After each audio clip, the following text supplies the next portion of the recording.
In 2012, Felix Baumgartner performed a record-smashing skydive. The man went up to the stratosphere in a silver pod powered by a helium balloon. He dropped himself off the edge of space, breaking the sound barrier while free falling from over 120,000 feet. And what a sight it was to behold! The feat was telecasted all over the world, and people were amazed. This project was 7 years in the making and cost Red Bull $65 million. The company sponsored the entire project, enlisted expert engineers, medical staff, and others from the scientific community to break the record for the highest skydive. According to economists, the global impressions were worth $6 billion. Red Bull's sales went up by 7% after this stunt, and they did all of this without a single can of Red Bull in sight. Wild, huh? This is Siddhant, and welcome to another episode of Let's Do Shots.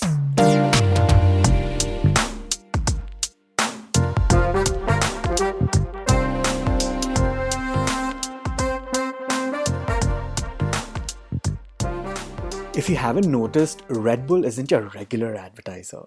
The brand doesn't do advertising and marketing like the average beverage company. In fact, the brand doesn't do a lot of things like the average beverage company. For instance, it doesn't even manufacture the drink it sells. Yes, it doesn't have any manufacturing plants. They outsource the entire manufacturing process and focus all their energies into doing what they do best: marketing. Red Bull's approach to marketing is as unique as it is special. What does Red Bull sell? It's an energy drink. It sells an energetic feeling. It sells a refreshing experience, the feeling of being awake, the feeling of being alive.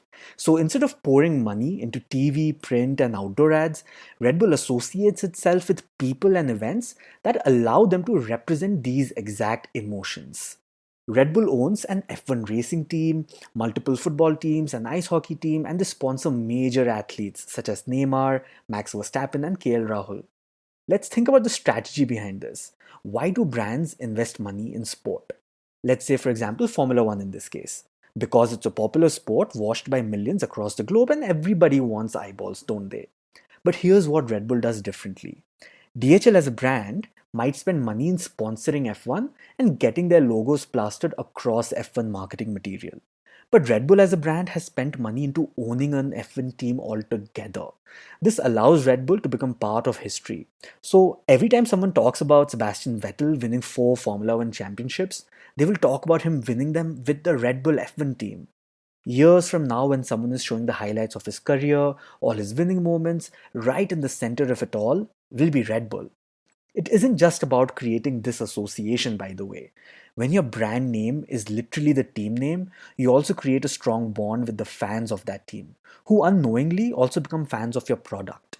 And if you thought this is something that the brand has done only recently, you'll be surprised to know that Red Bull started sponsoring high-profile athletes and extreme sport competitions such as snowboarding, mountain biking, hang gliding, and skydiving as early as in the 90s. Everything that we've spoken about till now is just the tip of the iceberg. Red Bull also owns its own media company. So while a beverage brand like Heineken might place an ad in a magazine, Red Bull owns its own magazine.